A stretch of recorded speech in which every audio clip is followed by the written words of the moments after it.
माननीय सुधांशु जी से कि आपको संबोधित करें।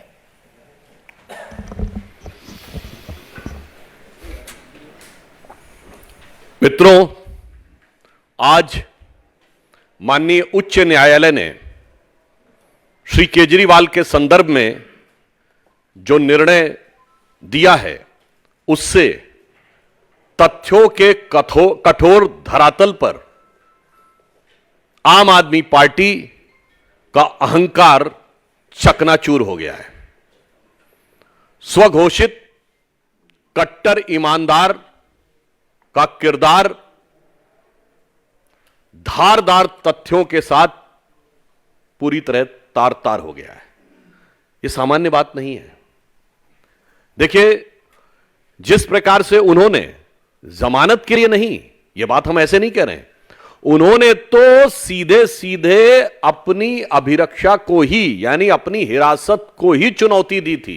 अहंकार यह था कि मुझे छूट नहीं चाहिए, मुझे दूसरे को गलत साबित करना, इसलिए मैंने कहा कि वह अहंकार चूर चूर हो गया है। क्योंकि माननीय न्यायालय ने जो अभी मीडिया में प्राप्त सूचना उसके अनुसार यह बिंदु स्पष्ट कहा है, court clarifies that the petition is for deciding the arrest is illegal.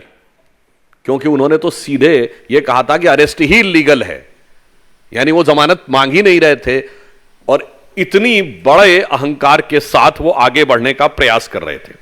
दूसरा विषय बहुत स्पष्ट मैं आपके सामने उद्धृत करना चाहता हूं। Material collected by the ED reveals that the Kejriwal conspired was involved in formulation of excise policy. बार बार हम लोग कहते थे साक्ष्य जांच एजेंसियों ने दिए हैं और वो न्यायालय के समकक्ष हैं, ना हमारे पास हैं ना किसी अन्य के पास हैं, इसलिए उस पर बयानबाजी निरर्थक है। स्पष्ट रूप से कोर्ट कह रहा है कि जो साक्ष्य दिए गए उससे प्रतीत होता है कि वह नीति बनाने में बाकायदा कंस्पायर्ड द एक्साइज पॉलिसी, और फिर लिखा हुआ है was involve in the formulation of the excise policy and use the proceed of crime, यानी वो नीति निर्धारण में मुख्य कर्ता धर्ता थे और उससे प्राप्त चीज को अवांछित आपराधिक चीजों में प्रयोग किया गया। He is also allegedly involved in the personal capacity in the formulation of the policy and demanding the kickbacks, and secondly in the capacity of national convener, यानी प्रथम दृष्टया वो नीति को बनाने में मुख्य सूत्रधार थे और फिर उसके बदले में धन प्राप्त करने में अपनी दूसरी भूमिका यानी आम आदमी पार्टी के संयोजक के रूप में कर्ता धर्ता थे। उसके उपरांत माननीय न्यायालय ने एक और गंभीर ऑब्जर्वेशन दिया है।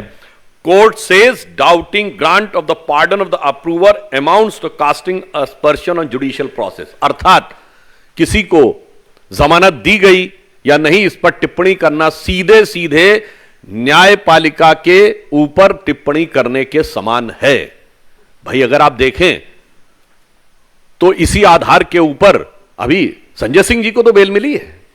आप इस ढंग से राजनीतिक आधार के ऊपर कोर्ट के निर्णयों के ऊपर समीक्षा, आक्षेप और कटाक्ष नहीं कर सकते। इसके आगे और स्पष्ट रूप से कहा गया है, who gives ticket for contesting election and who purchases electoral bond is not the concern of the court. यह बहुत महत्वपूर्ण प्रेक्षण है, is a very significant observation by the high court कि किसको टिकट दिया गया, किसने इलेक्टोरल बॉन्ड लिया, इस विषय का कोर्ट की प्रोसीडिंग से कोई लेना देना नहीं है। अर्थात जो एक कानूनी विषय को वह राजनीतिक विषय बताने का प्रयास कर रहे थे, that was cleverly when he was trying to put a cover of technicality on their hidden motive of politicality which has been totally discarded by the court. अब देखिए एक और बिंदु पे कहा है, the investigating agency under the criminal jurisprudence can't be directed to conduct the investigation as per convenience of the person. जो वो बार बार कहते थे कि ईडी हमें यह बताए कि इस तरीके से मुझे जवाब देना या उस तरीके से मुझे इस कैपेसिटी में बुलाया जा रहा है, इस कैपेसिटी में। बहुत स्पष्ट कहा है कि आरोपी को यह अधिकार नहीं है किसी व्यक्ति को कि वो ये तय करे कि किन नियमों, किन प्रावधानों या किस प्रक्रिया के तहत अथवा किस रूप में जांच एजेंसी उससे जांच करना चाह रही है। अगला बिंदु और गंभीर है। The court won't lay down different categories of law, one for common citizens and other granting special privilege to chief minister. आम आदमी पार्टी, मैं पुनः अंडरलाइन करके कहता हूं, आम आदमी पार्टी के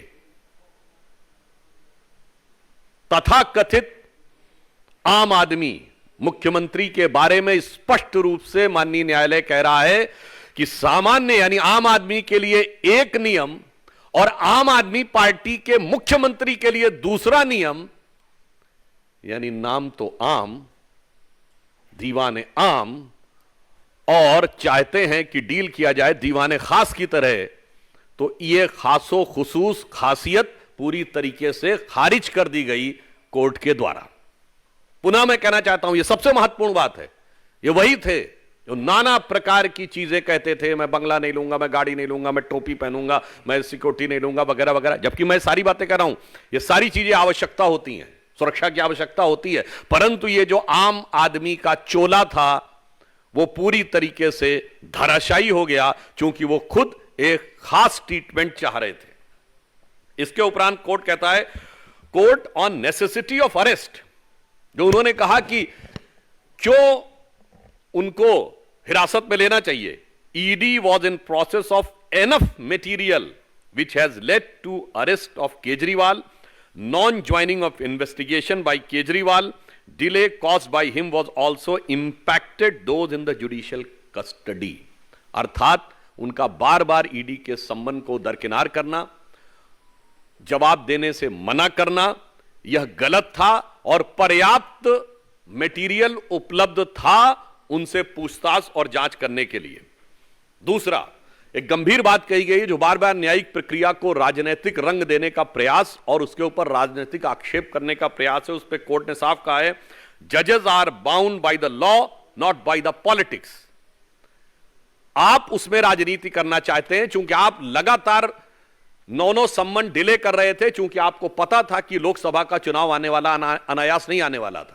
इसका अर्थ यह हो गया कि आप न्यायिक प्रक्रिया को राजनीतिक दहलीज तक ले जाने का कार्य आप कर रहे थे। कोर्ट ने स्पष्ट कहा है, किसी भी प्रकार की राजनीतिक गतिविधि से न्यायिक प्रक्रिया प्रभावित होने वाली नहीं है, अर्थात टाइमिंग वाली बात ध्वस्त हो गई।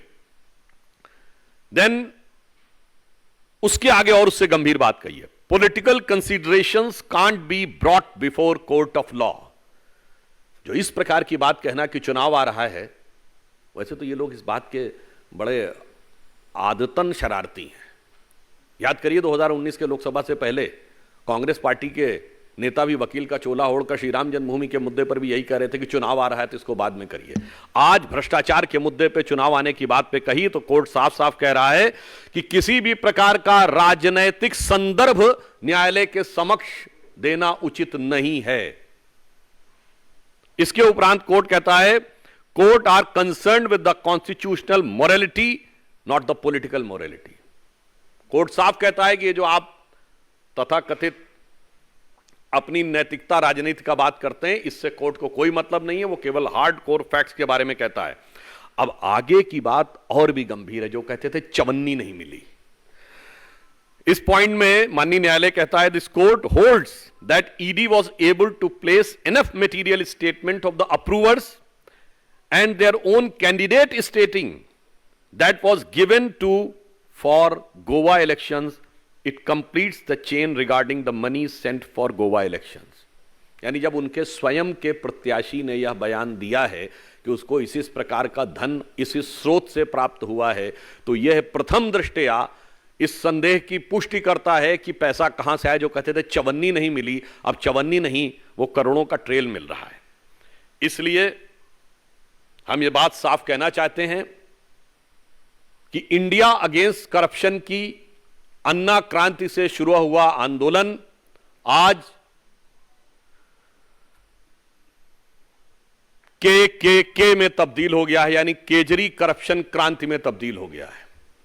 एक दशक के अंदर इतना बड़ा पराभव संभवतः भारत की राजनीति में कभी देखने को नहीं मिला होगा। और इसी के साथ एक बात और साफ हो गई है कि तथाकथित इंडी गठबंधन के नेताओं ने उसी रामलीला मैदान में जहां इंडिया अगेंस्ट करप्शन की क्रांति हुई थी, वहां जिस करप्शन को लेकर रैली की थी, अब साफ हो गया कि केजरीवाल जी विगत 30-35 वर्षों से जेल के अंदर बाहर जाने का जो क्रम चल रहा था, वो तमाम नेता श्री लालू प्रसाद यादव जी से लेके शिबू सोरेन जी से लेके डीएमके के नेता करुणानिधि कनिमोझी ए राजा से लेके अन्य नेताओं से रत्ती भर भी अलग नहीं हैं।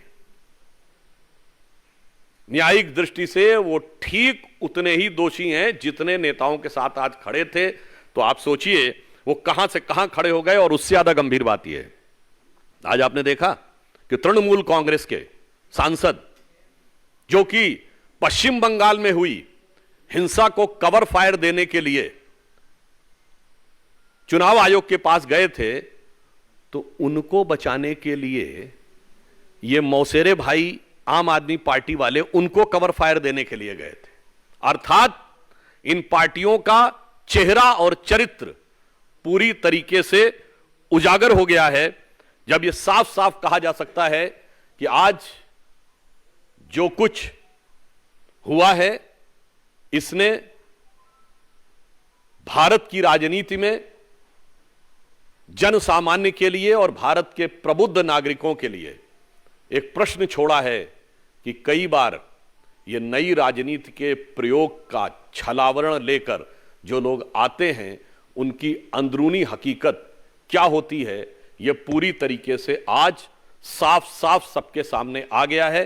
अब स्पष्ट रूप से इस विषय को लेकर, चूंकि श्री केजरीवाल जी दिल्ली के मुख्यमंत्री हैं, तो इस संदर्भ में हमारे साथ सचदेवा जी जो दिल्ली के प्रदेश अध्यक्ष हैं, वो इस संदर्भ में अपना विचार रखेंगे। धन्यवाद भाई साहब। भूल गए केजरीवाल कि जिंदगी में जब आप चोरी करते हैं तो उससे कई गुना ज्यादा आपको उसी जिंदगी में चुकाना पड़ता है। आज दिल्ली के करोड़ों लोगों की तरफ से हर दिल्ली वाला एक ही सवाल पूछ रहा है कि केजरीवाल, तुमने दिल्ली को शर्मसार किया है। एक दिल्ली वासी होने के नाते ये दर्द हमारे दिल में झलकता है कि जो दिल्ली देश की राजधानी है, जो दिल्ली पूरे विश्व में, पूरे भारत में सबके आकर्षण का केंद्र है, वो दिल्ली आज इसलिए कलंकित है क्योंकि उस कलंक की गाथा अरविंद केजरीवाल ने लिखी है। दिल्ली को लूटने का काम किया है।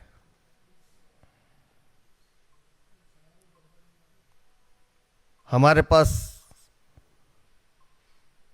फंसाया गया है, हमें यह किया गया, सारे साक्ष्य मौजूद हैं। जैसा भाई माननीय सुधांशु जी ने कहा, अभी माननीय न्यायालय ने जो आज टिप्पणी की है, वो सीधा सीधा अरविंद केजरीवाल और आम आदमी पार्टी के मुंह पे तमाचा है।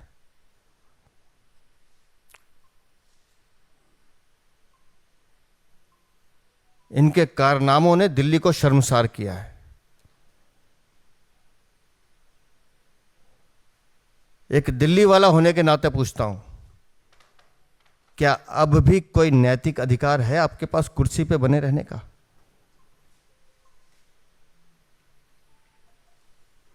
आज जिस तरह से माननीय न्यायालय ने पूरा सच आप सबके सामने रख दिया है, उसके बाद कोई नैतिक अधिकार है आपके पास कि आप कुर्सी पे बने रहें?